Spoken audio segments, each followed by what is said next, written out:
Previously on Pallys Cafe Review. Whose pet cloud is this? How dare you mock me, Zeus, Lord of Olympus? Why exactly do you come to me to help? I'm literally just a maid running a cafe. Brought you this.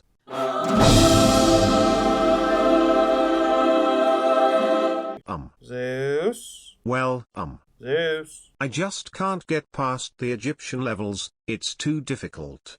Please help me beat it.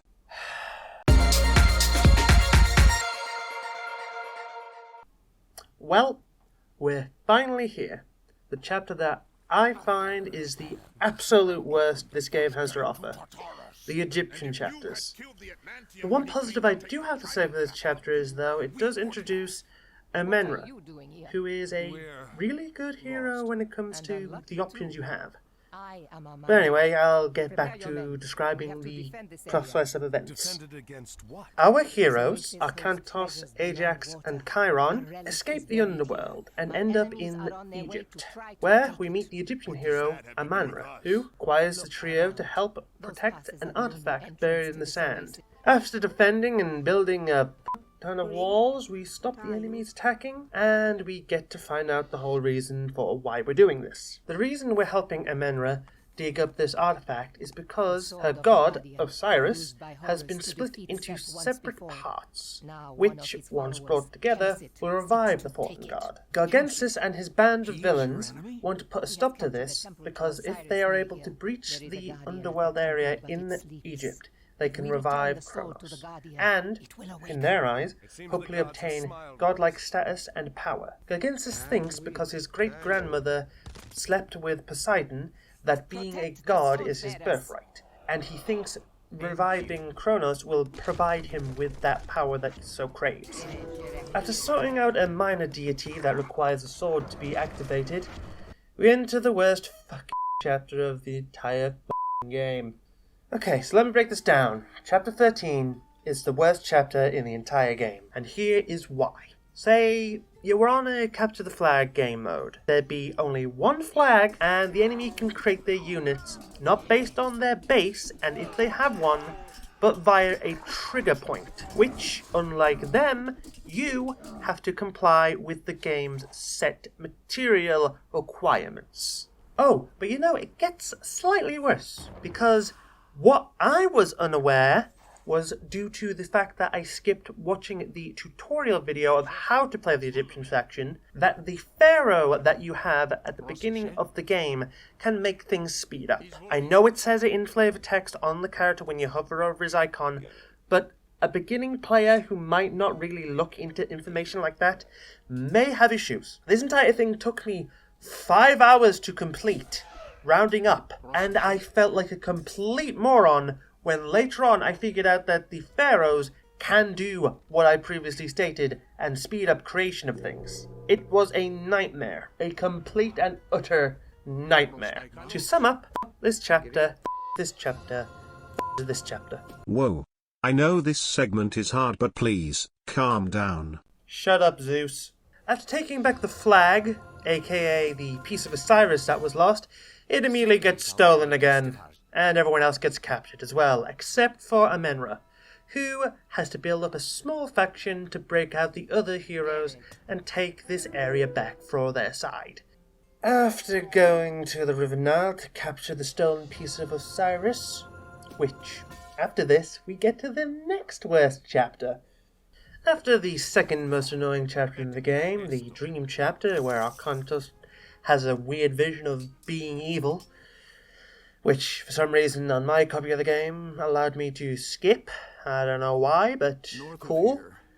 We get to a chapter that's not as annoying as chapter 13, but requires chopping down a giant tree to uncover another piece of Osiris, which is surrounded by a large number of enemy camps, which I only have one strategy for you.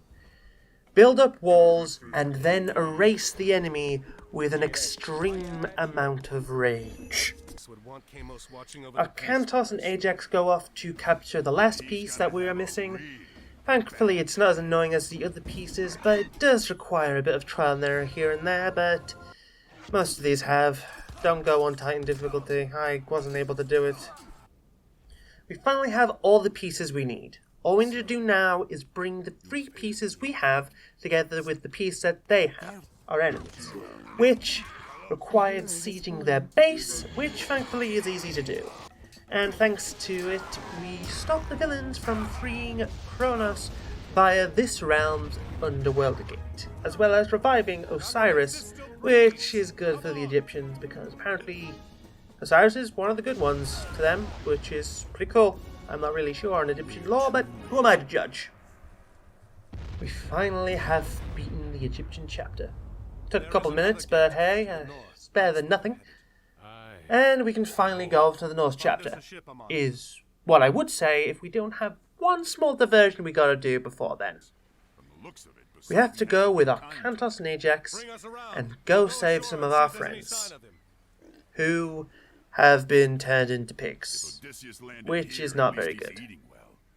When we get there, Ajax and Arkantos are also turned into pigs. Well, not pigs, they're turned into boars, which can fight. Who is the person who's done this to these people? Why, Circe, of course. The weird lady who decides to turn people into pigs because they go hunting. Which, I mean, isn't really much of a bad thing, but she's still on our enemy list right now, so I guess we just have to fight her. There is one small issue with this chapter, however. The chapter has a habit of not working 100%. After turning back into humans, the objective tab doesn't show up. So you have an entire island to yourself after defeating the people keeping you trapped there. After a second attempt that I tried, the thing did pop up, and the only difference was I saved all of the other pigs, including one that died at the very beginning. Which may be unrelated, but try to save all of them if you do go to this chapter. I want to break down one quick thing though. There is a slightly fast way to beat this chapter after you've turned back into a human, of course, which involves basically taking the lightning bolt power you have, saving it, building a single catapult, having it fire from a safe spot, which I will show on screen, which is right there, and having it fire at her building, which is Circe's building, obviously. Once she steps out, use the lightning bolt. Once she's taken down with it, which is a one-hit kill on her for some reason, she is basically defeated. And then you can use the catapult to destroy the building and the chapter ends. Although I do recommend building a wall around their wall, because it'll stop the lions that have guarded her from getting to you, which is a good bonus if you want to have it done quickly. Anyway, this is a little diversion to probably save people from the terrible taste that the Egyptian chapter was, before we enter into the final chapter, the Norse segment of the game, which, let's hope, treats us a little nicer than the Egyptians did.